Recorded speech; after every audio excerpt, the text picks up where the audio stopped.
27 fights, 27 wins, 27 knockouts. The only boxer in history to finish 18 fights in a row with a knockout in the first round.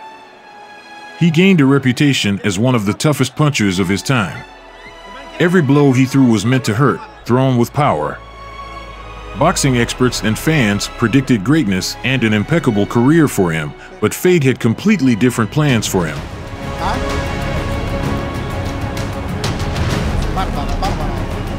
He was a Venezuelan boxing genius who never lived up to his full potential but managed to strike terror into his division. The demons in his head, excessive impulsiveness, aggression, and rage, tormenting the guy from the inside, made him a truly unique fighter in the ring, but these same demons destroyed him both figuratively and in the literal sense of the word. Today's issue is about one of the most tragic stories in boxing, which deserves to be remembered and known.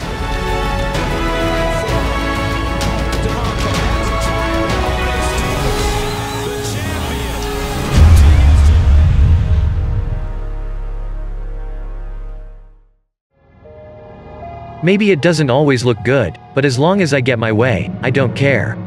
Each fighter has a strategy, his own plan for the fight. My job is to get the slaughter going as quickly as possible so they don't even have to think about putting their strategies into action. I bombard them until I knock them out. We will remember this look for a very, very long time. He was a boxer with the eyes of a madman and the look of a wild beast. Watching the fights of Edwin Valero did not take much time, which only increased the effect. There was a feeling that his opponents were losing to Edwin at the moment when they looked into his eyes before the start of the fight in the center of the ring. In my memory, I scrolled through the same scenario of the Venezuelans' fights: pressure, rage, rigidity, left hook, left straight, knockout. After the first acquaintance with Valero, true boxing connoisseurs will no longer want to miss his fights. But for a long time, alas, it was not necessary to watch dynamite. It still exploded. Chapter 1. Birth and formation of the Venezuelan dynamite. Edwin Valero was born December 3, 1981 in Bolero Alto, Venezuela. He lived in poverty. His house had 2 beds shared by his parents, himself and his 4 siblings. When Edwin was 7 years old, his parents divorced. Valero described his childhood as abnormal. He left school at 9 years old and spent most of his time helping his mother washing dishes and earning money picking and selling fruit at the bus stop in El Vigía. The family struggled to survive. They barely had enough to eat. When Edwin was 12, he was homeless, and at that tender age he experienced hardship, street fights, and trouble with the police. It was with such a shaky foundation that he entered the prize ring. Boxing saved him from this life, and it is likely that it was then in this tough and harsh soil that the seeds were sown, which eventually gave amazingly cruel seedlings and led to terrible and fatal consequences. He lived on the most terrible streets of the planet. According to Valero himself, the years of his youth were for him the time of thefts and motorcycle gangs, the search for an outlet for the anger and rage seething inside, which seemed not to leave him, even when he directed them to boxing. When Valero got a job at a bike shop owned by former boxer Oscar Ortega, he began to take an interest in the sport. Ortega was able to recognize the potential of the young boy and inspired him to take up boxing. Valero moved to a boxing gym run by Oscar Ortega, and this became his home for the next 8 years. It quickly became clear that Valero was very promising. Everyone was amazed by his attitude to training. I saw him train about 3 times before I ever saw him spar, and I was immediately awed by him. The first time I saw him just train, just going through all the stations in this really cramped gym, and watching him skip rope and go from a double-end bag to a speed bag to a heavy bag and shadow boxing, his intensity set him apart from most professional fighters that you saw. And then I saw him spar, and my God, he was having an easy time with guys he shouldn't have been having an easy time with. Thus, a new star lit up in the Venezuelan amateur ring, a young boy who had a very convincing number of knockouts, 57 out of 86 victories. Just 6 losses before turning professional in 2002. Unfortunately, he failed to qualify for the 2000 Sydney Olympics, losing 5 points in the qualifying final to future IBF featherweight champion Valdemir Pereira. He was one of many. But, you see, such a large number of early victories is not so common among large gloves and helmets. Many fighters in their style are created exclusively for professional boxing and do not linger in amateurs, do not become Olympic champions, but achieve fame at a different level. He was a celebrity amateur who was Venezuelan beginner champion for 3 consecutive years, and after defeating Francisco Panchito Bojado, ESPN's 2001 Most Promising Boxer of the Year, he became Central and South American champion. Chapter 2. A terrible accident and the threat of a boxing career. Valero's career was not built easily. Right before the transition to professional boxing, on February 5, 2001, Edwin, riding a motorcycle without a helmet in his native Venezuela, did not have time to react to a car that stopped in front of him and rammed the rear window of the car with his head. An operation followed to repair a broken skull and remove a blood clot. A year after rehabilitation, he returns to the ring and easily copes with his opponent Eduardo Hernandez, knocking him out in the first round.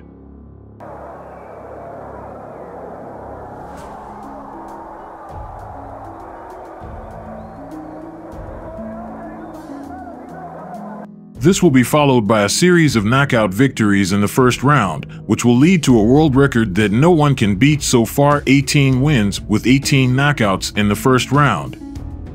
While Valero was dealing with future world champions, he had less than 8 full rounds of professional fighting experience, 8 fights, each one within 3 minutes. This approach Valero continued when he started fighting in the US. On July 19, 2003, he met Emmanuel Ford in Maywood, California. Result: early victory in the first round. A month later, Edwin faced Roque Casciani, and again the fight was stopped in favor of Valero in the first round. By the end of the year, his record had risen to a 12-0 first-round knockout rate. The young fighter, who was in great shape, was on the verge of making his HBO debut. The fate of El Inca led him step by step to glory on the World Olympus. In 2004, the Venezuelan signed a contract with the Golden Boy Promotions promotion company, which belongs to Oscar de la Hoya, and now, it would seem, here she is finally real fame, money, fights in the best arenas with the best rivals, a completely different life, if not bad news. In January 2004, while the boxer was undergoing routine medical procedures in New York ahead of his much-anticipated HBO fight, an MRI revealed a slight blackout on his brain, which was a possible sign of a cerebral hemorrhage, the result of an accident and surgery. The accident was on February 5, 2001, when I crashed my motorcycle against the back windshield of a car. I was running fast and was not wearing a helmet. After that, the New York State Athletic Commission refused to issue a license to him. And what they did in New York was repeated by other boxing commissions.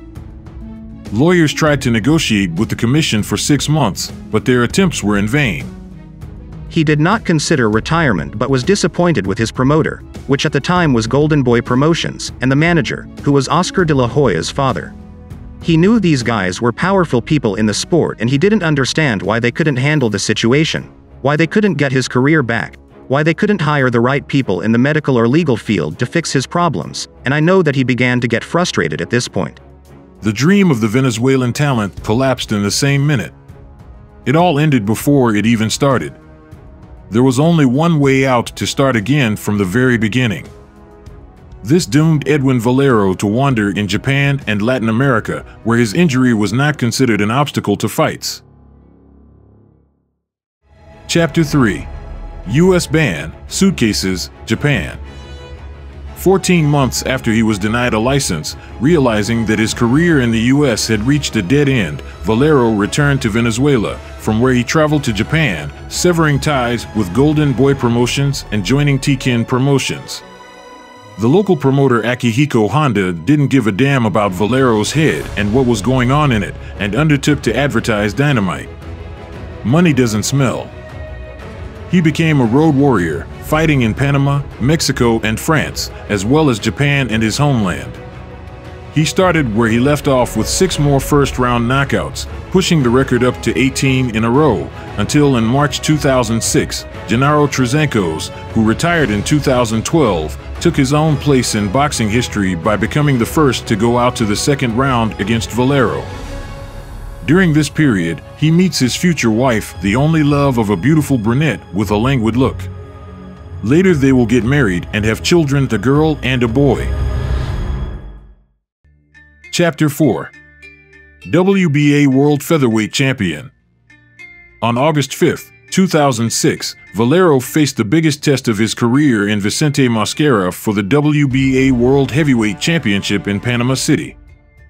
At first, it looked like Valero would win the title the same way he won his first 18 fights when he sent Mosquera to the canvas twice in the first 3 minutes of the fight.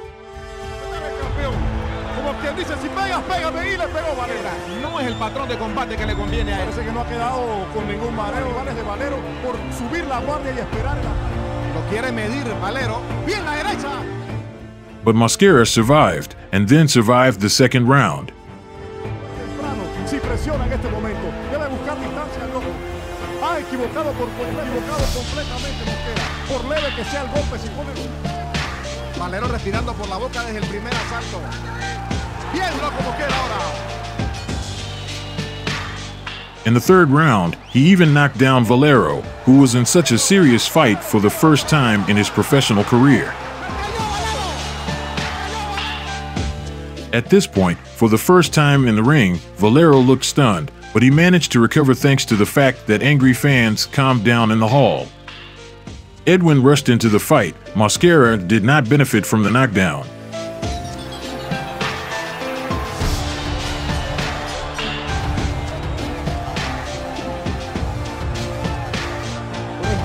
Edwin Valero, no hay que olvidar que él no sabe en qué terreno está parado a la altura de un octavo. Contra las cuerdas, ha sentido Mosquera. Recibiendo metralla por parte de Valero. And the bout continued. El Inca managed to put the squeeze on Mosquera, who fought desperately and held on until the end, only in the 10th round. And finally, Edwin Valero becomes the WBA featherweight champion of the world. He made 4 defenses of his title.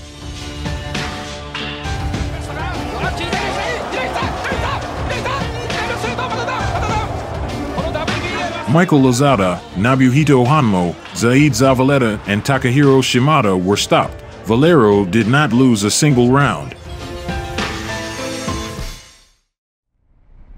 Chapter 5. First wake-up call. It would be reasonable to expect that winning a world title would bring some element of satisfaction to Valero's life, not least considering the obstacles he faced on his path to the title, from poverty to a forced career break. Instead, according to those who had known him for a long time, Valero became noticeably more surly and less pleasant to interact with those around him. Valero successfully defended the belts while continuing to fight in Venezuela, Panama, Japan, Argentina, and Mexico. The first reports of drunken brawls and outbursts of rage outside the ring, as well as problems with drugs, began to appear during his first championship. Even then, for example, in 2007, Edwin's attack on his own mother and sister was reported. However, perhaps Valero's most notable change came in his attitude towards his wife, Jennifer Carolina Vieira. After he won the title, I never saw her smile. His young wife was under lock and key much of the time. He had serious jealousy issues. But everyone turned a blind eye to it. After all, Valero was known and loved by everyone in his homeland, especially since Venezuelan President Hugo Chavez himself was his best friend. During this very period, Edwin will fill himself with a tattoo with the image of Chavez, and Chavez himself will become the personal patron of the fighter. In August 2007, the first wake-up call in a long time. According to numerous Venezuelan media, Valero was the victim of a street attack. Edwin was with friends near an entertainment center in the city of Mérida when around 3 in the morning they were attacked by a group of unknown people. As a result of the scuffle, one of the attackers managed to inflict a wound on Valero's head with a piercing and cutting weapon. The 25-year-old boxer was taken to the hospital, where he received medical attention. Something in the character of Valero, if not completely changed, then definitely began to change, and not for the better. Chapter 6. Triumphant Return. Edwin's dream to one day return to United States and declare himself in all its glory did not leave him. He was often the sparring partner of famous boxers. Incredible strength, agility, and endurance at the training camp allowed Edwin to loudly declare himself in the United States. There are still legends about how a little-known guy gave a fitting rebuff to Erik Morales, who was at the peak of his career. His ferocious gaze, aggression, rage, and incredible heavy blow terrified during his sparring. Everyone who saw it was shocked. Mikey, who's the toughest guy you ever sparred? What sparring session do you think was the most epic? Edwin Valero. Why? He hit the hardest, man. Hardest puncher ever. The return of Edwin Valero to the U.S. was only a matter of time. And finally, the head of Top Rank himself, Bob Arum, became interested in Valero. In 2009, the dream finally came true. The Top Rank promotion company officially announced the signing of a contract with the WBH super lightweight champion from Venezuela, Edwin Valero. Perhaps, if not for the following troubles, we would have seen the incredible sensation that Bob Arum talked about so much in all the media, the fight between the legendary Manny Pacquiao and Edwin Valero, but unfortunately, this was not destined to happen. He was completely weird. He was a good guy, but could change at any moment. He wasn't normal. The disturbing news about Valero did not continue to subside. Edwin drank heavily and used drugs, was caught drunk driving, got into street fights, and continued to keep his entire family at bay.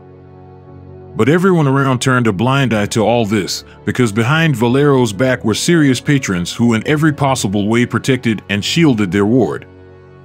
After signing a contract with Top Rank, Edwin Valero officially returns to the American ring, and the issue with his past injury has disappeared. By June 2008, Valero defended his title 4 times and decided to move up to the 61.2 kilograms category.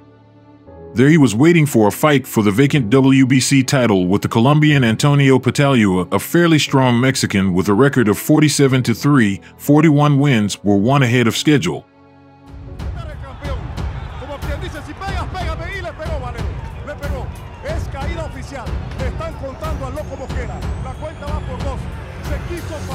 Está equivocando el patrón Mosquera. No es el patrón de combate que le conviene a él. Vamos a ver entonces. Parece que no ha quedado con ningún mareo en ninguna condición mala. Se ha incorporado enseguida. Pero de que Valero pega lo acaba de demostrar. No debe dejarse dar esas andanadas y loco. Es mejor que camine el ring porque algunas de las peleas. In the second round, Edwin caught his opponent on the right side, and when he got up, he discharged all his dynamite into him in gloves. No es el patrón de combate que le conviene a él. Parece que no ha quedado con ningún mareo. De Valero por subir la guardia y esperar el ataque. Petalua fell down again, got up again, Valero cornered him, and soon the referee stopped the beating. Valero became a 2-time world champion in the new WBC weight category. Every fight is important to me. I will continue to wait for the opportunity to meet Manny Pacquiao. I think I'm the only one who can beat him. I'm the only one who has enough power in his hands to stop him. But this fight was not destined to take place.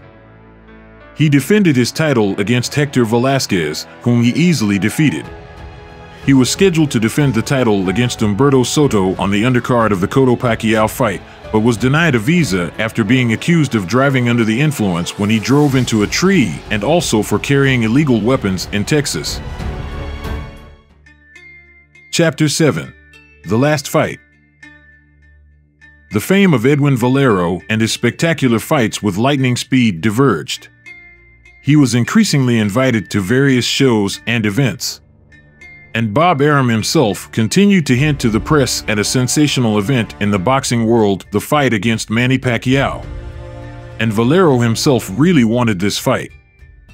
Reports of violent behavior in the family continued to come in. But Edwin got away with everything. Edwin's eyes filled with hatred and anger every year. His appearance was intimidating. He was like the devil in the flesh, a bloody look, a goatee. There was something abnormal and frightening in his gaze. There is an opinion that every rival morally broke even during the stare down, and this is not surprising. Finally, he met with Antonio DeMarco. Valero again dominated, losing only one round.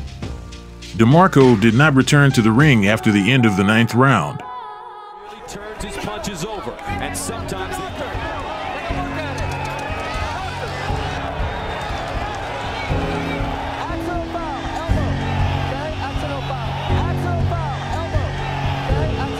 Valero thinks he's got to try and end this fight quickly. That's not the case. Many remember this fight thanks to DeMarco's powerful blow to the forehead of Valero in the 2nd round.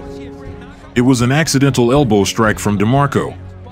It took 3 stitches to close the wound. It was a terrible sight. Valero, with a huge wound on his head, blood flowing from his head to his body, according to the famous tattoo of Hugo Chavez made on his chest.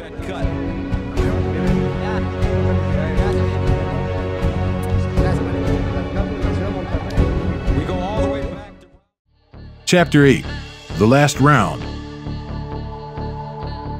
For a boxer who had fought over 110 fights, Valero still looked fresh, running like a whirlwind, aggressive and angry, with no respect for his own well-being and that of his opponent. He said that he was not afraid of anyone, and he liked to beat people because it set him free. His main skill was the strength of his left stance.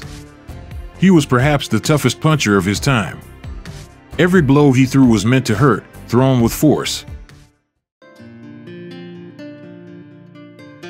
In March 2010, a month after her fight with DeMarco, Jennifer was admitted to the hospital with injuries, including a punctured lung and broken ribs, injuries that she claimed were caused by a fall. Valero was arrested after showing up at the hospital where his wife was taken and threatening doctors and nurses. He bickered with the officer who arrested him and forbade his wife to talk to him. After this incident, he was placed in a psychiatric facility for treatment and observation, but on April 7, 2010, he was released. The Venezuelan government arranged for the champion to visit a rehabilitation center in Cuba. 2 days later, on the way to the airport, a drunken Valero crashed his car and missed his flight. Valero was assigned a police escort, but on April 17th, he somehow managed to rent a car, in which he and his wife arrived in the city of Valencia, where they stayed overnight at the Intercontinental Hotel. At 5:30 the next morning, Valero went barefoot to the reception desk and calmly reported that he had killed his wife, after which she was found stabbed to death in the room. He offered no resistance when arrested. Since Valero was allegedly drunk or drugged and at risk of suicide by sobering up, the police took his laces and jacket from him. But he was left with sweatpants, and they became what he used to hang himself in his prison cell in the early hours of April 19, 2010. He was 28 years old. My mind goes back over and over to that week of fighting in Texas. I was standing in the lobby of the hotel when Valero saw me, came up and put me in his bear hug. When this happened, I looked over his shoulder and saw that Jennifer and her 2 young children had gathered together, focused on us and looked uncertainly at what was happening. At the time, I thought they were shy, insecure guests in a foreign country whose language they don't speak. In retrospect, I wonder if what I thought was shyness could have been fear, and if I could not have recognized in the eyes that looked at us at that moment, a silent and ultimately unanswered request for help. Edwin Valero's 2 children are being cared for by Final, a 2016 Olympic bronze medalist and brother of his late wife, Jennifer. Valero's death was one of those moments when the general public began to call for a ban on boxing. Alexis Agrullo and Arturo Gatti, both great boxers, passed away the same year. So why is boxing so appealing to people with tragic stories? To hit another person, there must be a certain temperament. The attitude that boxing needs is different from other sports. For some, it is almost impossible to keep aggression only in the ring. Sports attract special people. This is a sport accessible to everyone, almost regardless of money, and endurance and the ability to fight are important qualities. For every Edwin Valero, 100 children are saved through boxing, as boxing guides them, changes their lives for the better, and usually boosts their self-esteem. The barbaric attitude of a man like Edwin Valero should not be considered a boxing problem. He was depressed and his demons had nothing to do with boxing. The most important thing to consider when telling the story of Valero is the lives of his victims. His poor wife, Jennifer. His children, who were left orphans.